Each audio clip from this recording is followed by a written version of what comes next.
Well, Jeff, let me ask you this question. The industry, it's come a long way in the last several decades. Can you share with me your experience on how the industry is viewed today, maybe versus how it was viewed decades ago? Yes, uh, that's a great question. And if you'll indulge me a little bit, I'm going to give you a mini history of what happened Okay. and where we're going, because both from an industry standpoint and maybe even a kind of a legal or business standpoint, the origins of our industry go all the way back into the 1800s to the Yankee peddler. Wow. And because those guys were selling, they were direct sellers, Yeah. going right to the public. And we've actually had 3 points in time from a legal standpoint in our industry where the issues have been different. In the days of the Yankee peddler, the problem that our industry had, and this is often, there's a legal issue, there's a perception issue. And the problem we had was the guy selling off the back of a wagon and selling snake oil. The problem was the product. And then getting out of town real quick after they sold snake oil. Got it. And so if there were issues, it had to do with the product. Yeah. Now, during the first half of the 20th century, all of a sudden, we had folks basically going door to door, selling vacuum sweepers, encyclopedias, the famous Fuller Brush Man or whatever. And particularly when they were selling high-ticket items like vacuum sweepers or encyclopedias, they would get in there, they'd make that high-pressure sale, and then they'd be gone. Yeah, they're out of there.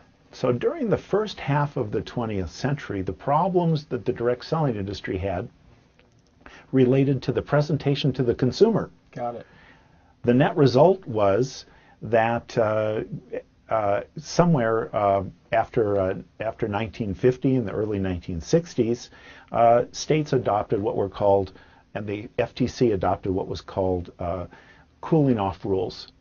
And it was intended to deal with high pressure consumer sales tactics in the home. Buyer's remorse, right? Yes. Okay, got it. And the FTC adopted a rule which basically said, you know what, if somebody comes to your home and sells you something and you pay a lot of money in the excitement of the moment, you have 3 days. It's called the 3-day right of rescission. You have 3 days to cancel the transaction. That's where that came from. Got it. Now, in the 1950s, along came a change in how direct selling worked, which allowed for distributors, marketers, to not just sell person to person, but it allowed them to recruit other people to have a sales team. It was a novel approach, right. And it started with Amway, Shackley, and Mary Kay in the 1950s.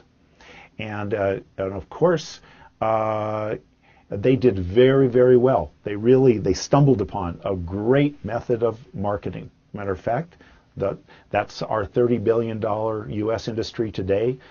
16 million sellers, more than 100 billion around the world, probably more than 60 million people doing this. So it was a very successful It avenue. was a successful model, and now with successful models often come the charlatans. Yeah. And in the 1960s, along came a program called Dare to Be Great, Glenn Turner.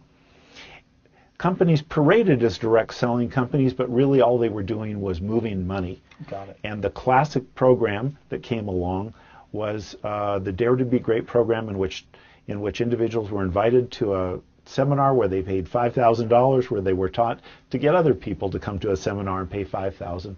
And lo and behold, they really tainted this model. Yeah. They tainted the model to the point that we had pyramid laws adopted all over the country, and they tainted the model so badly that in 1975, our Federal Trade Commission took a look at Amway and said, you know what, we think you're a pyramid scheme. Even though they weren't. Even though they weren't. Got it.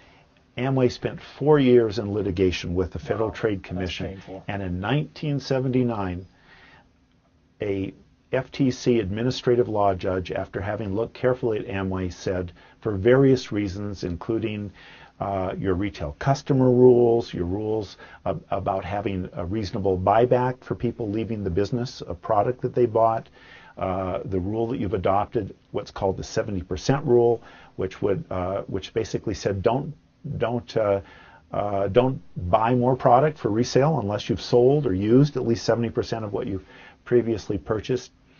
An FTC judge basically said, you know what? Amway is not a pyramid scheme. It is a real legitimate business opportunity. Yeah. That happened in 1979. Had Amway not won that case, there would be no direct selling industry today. Probably not. And it has been a bit of a tug and pull ever since. There's been an ebb and flow between our FTC and AGs. And really I'd say until the 1990s, we were still an industry with an image. Yeah. People often said direct selling, network marketing, all you would read is bad press and a bad image. And that's because there were some abuses, but that's how it was. All of a sudden in the 1990s, people started to pay attention to this model. And all of a sudden, companies started to explode around the world. Companies like Avon today doing 12, 13, 14 billion around the world with millions of distributors. Amway doing better than 10 billion around the world. All of a sudden, we had companies like Herbalife traded on the New York Stock Exchange. Yeah. Shaklee bought by Wall Street investment houses. Warren Buffett stepping into the picture and spending hundreds of millions to buy Pampered Chef from Doris Christopher. All of a sudden, our press turned and we started having positive press, and we were known as the industry, basically, of entrepreneurs. Yeah. We were known as an industry, and we capitalized on things that had become important, that everybody realized that all new jobs in America come from small business. Right. And this is a great micro business. And all of a sudden, our industry started to come into its own. And then we went into a major recession when our stock market collapsed in about 2008. And so, Chris, it was most interesting. Companies might have thrown in the towel, but some of our largest companies like Avon and Amway said, you know what? Maybe our time has come. Yeah. And so if you took a look at the 2009 Super Bowl, it was most interesting. The Super Bowl, the first commercial in the Super Bowl was an Avon commercial. And it wasn't an Avon commercial for cosmetics. It was an Avon commercial for the opportunity. Really? Because what Avon was saying was, we're credible, we're serious, and that you could only say this if you're a real company. And they're saying, and we have an opportunity for you. And we are the new Plan B. Yeah. For all you folks who basically, your 401ks have disappeared, your retirements have disappeared, your bubbles have burst, or you've reached glass ceilings. We may be a Plan B. Maybe we're a part-time Plan B, but we're still a Plan B, and we're real, and we have something to offer, and we have good products.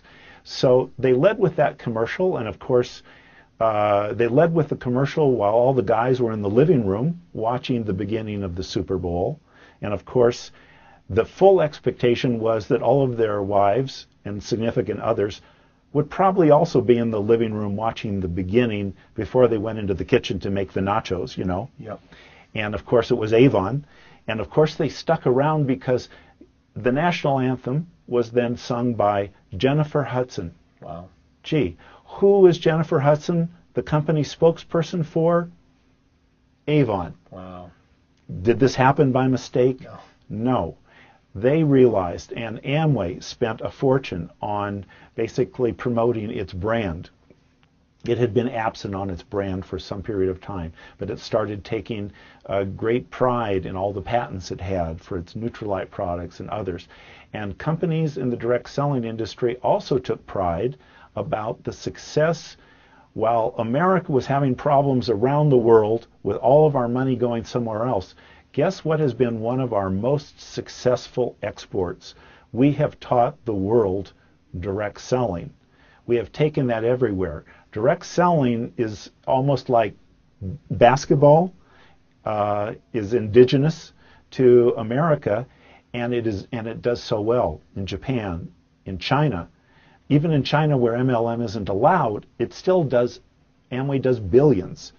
And all of a sudden, there was a message, and the message was on Wall Street as we watched companies become fortune, go on to be New York Stock Exchange traded companies, etc. All of a sudden, our press, with periodic blips that can happen in the market, but basically, we kind of came into our own, and all of a sudden, here's one other great example.